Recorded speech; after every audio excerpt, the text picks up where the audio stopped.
24 июль күнү Ысык көл жээгинде өлкө башчы Алмазбек Атамбаев маалыматтык жыйынын куруп, журналисттердин суроолоруна жооп берди. Атамбаев галстуксуз келип, брифинг бейформал тартипте өттү. Жыйынга жалпысынан 70-тен ашык журналисттер, саясаттануучулар жана талдоочулар чакырылган. Быйыл президенттик мөөнөтү аяктап жаткан өлкө башчысы соңку 3 жылдан бери жайкы маалымат жыйынын Ысык көлдүн жээгинде өткөрүп келет. Ал мамлекет башчысы катары жайкы брифингти акыркы жолу өткөрүп жатканын, 1 декабрга чейин жаңы президент шайланышы мүмкүндүгүн айтты. Бул маалыматтык жыйынында Үмүт ТВ телеканалы дагы өз суроолорубузга жооп ала алдык. Үмүт Мукамбетова, кабарлар.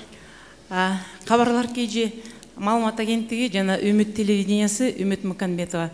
Саламатсызбы, Алмаз Шаршенович? Мен эң алгачкы сизди кечеки өткөн Алтай цивилизациясы форумунун ийгиликтүү жана жогорку деңгээлде өтүшү менен куттуктайм.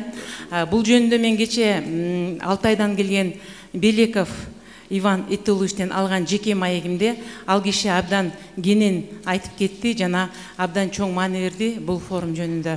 Менин сизге алгачкы суроом, мына кече жакында болуп өткөн СБК партиясынын 16 съездинде ошол жерден партиянын мүчөлөрү бир добуштан Сооронбай Шариповичке өздөрүнүн ишенимин көрсөтүштү. Кыргызда жакшы сөз бар, ал партияны негиздеген, түптөгөн жана ушул күнгө чейин ысык суунун баарын көтөрүп келген адам катары кеңешип кескен бармак оорубайт болуп, алар сөз жок сиз менен кеңеште болуш керек.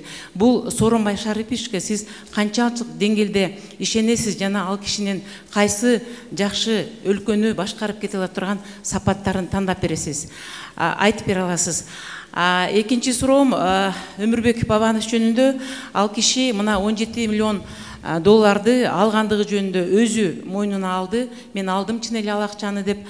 Бул жерде деген ошол фонддон алынган акча 4% менен бүгүнкү күндө жөнөкөй жарандар андан жогорку пайыз менен ала албай жатканда бул элдин казынасына кол салган менен барабар эмеспи? Ал киши мыйзам алдындагы жооп береби же бербейби? Андан кийин менин журналисттерден айырмаланып үчүнчү сизге сунушум бар. Бул мен билишимче сиз деген өзү колу менен жасап эмгектенген адамды абдан жакшы көрөсүз. Мүмкүн госканалдарга өкмөт тарабынан жардамды алып түзүлгөн студиялар бардыр. Ал эми менин Үмүт телевидениямда өз колум менен, өз маңдай терим менен жасаган студиям бар. Мүмкүн болсо сиз ошол менин студияма келип, мен маанилүү маек деген жакшы долбоорум бар. Ошол жерге келип, мен менен маек куруп кетишиңизди суранат элем. Үмүт карындашым, атың жакшы экен. Мен жардам берейин, макулбу? Анда өчө бир ойлонуп көргүлө, эмне керек? Студияга эле жардам берейин, келип кете алам деп айта албайм. Ондай убакыт болбойт го.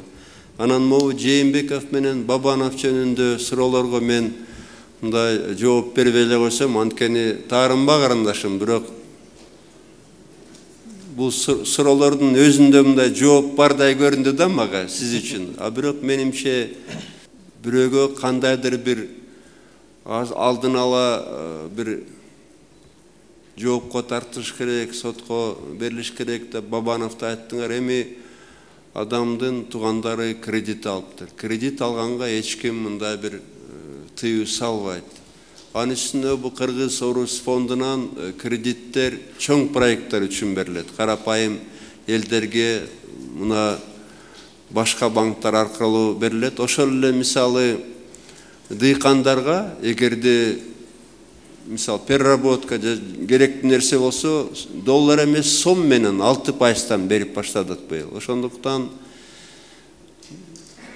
мен бул жерден бирөөнү мактасам, жамандасам болбойт. Бирок Жээнбеков боюнча суроодон дагы жооп бербей качып кетсем болбойт окшойт. Мен албетте Сооронбай Жээнбековго ишенем. Мен ал адамды 95 жылдын мартынан бери билем. 22 жылдан ашты. Абдан таза адам. Менимче жакшы президент болмок. Анан кээ бир талапкерлерди уксам, алар дагы эле президенттик республикада жашагансып убадаларды берип атат. Экономиканы көтөрөм, жыргатам дегендер анда президенттикке барбай, өкмөткө барыш керек, премьерликке ат салыш керек да, ачык айтканда. Hazır mamlaket başka. Dekabrda ötken жылы konstitutsiya özgörgön. Andan keyin prezidentin, mına menden keyinki prezidentin işi başka bolot. Ekonomika, tigi bu bunun bardыгы тең өкмөттө болот, премьер-министрде болот. Ошондуктан мен мына ачык эле айткам, эң маанилүү шайлоо 20-жыл болот. Парламенттик шайлоо болот деп. Азыркыдан да маанилүү. Анткени чындыгында азыр бийлик өкмөт менен парламентте болот. Рахмат. Ошондой эле маалыматтуу жыйынынын жүрүшүндө өлкө башчы журналисттерге бир нече ирет кайрылып, чындыкты жазуусун жана ак кызмат кылуусун өтүндү. Я этого не вижу. Я хочу, чтобы был урок раз и навсегда, что клеветать нельзя. Что такое хорошо, что такое плохо, должны все знать. Потому что, ну вы, наверное, опять обидитесь, но я со времен Иши Шимканова знаю, что такое шантаж. Потому что Мели спокойно мне тоже хвастался, как он с того или этого что-то выжимал, должность или что-то. Это надо прекращать. Журналистика должна быть честной журналистикой. И вот эти клеветники, за которых вы заступаете, они же позорят киргизскую журналистику. Как вы это не поймете? Разве я один иск подал несправедливо? Я за каждый свой иск отвечу всегда. И по Азаттыку точно так было. Но там приехал специально президент Радио Свобода и сказал, мы видим, что было неправильно, и поменял редакционную политику. Я знаю, что там добавлены юристы, которые смотрят за то, чтобы была правда. Я же требую только одно, чтобы пресса была правдивой. Если правда, пишите про меня хоть что, хоть расстреливайте, но давайте уйдем от клеветы. И если я не дам этот урок, ну остальные просто побоятся, я же вижу, они договорятся, как там тот же спикер договорился, другой, третий. Я и в будущем буду давать такие уроки. Имейте в виду, и в будущем, если я увижу, что кто-то целенаправленно занимается клеветой, я всегда докажу, что правда, что нет. Потому что клеветать – это плохо. Я хочу для присутствующих напомнить еще раз, даже это обыгрывали, пока Улама не подтвердил. Но по исламу человек, который клевещет, он подобен тому, кто поедает труп своего брата. Ну, давайте не будем трупоедами, давайте будем людьми.